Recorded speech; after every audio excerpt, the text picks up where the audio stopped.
Hey everybody! I bet you're wondering, why are you on the floor right now? Well, this brings me to tip or hack number 1.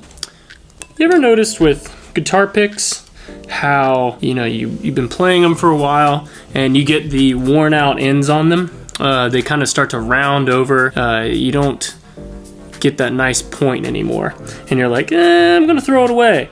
Don't throw it away.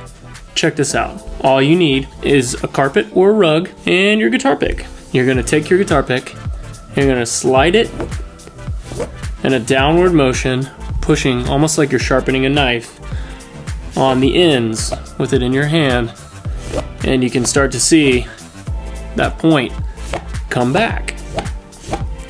Isn't that pretty sweet? See that? Nice. Here's another one. See how we're rounded on the end here?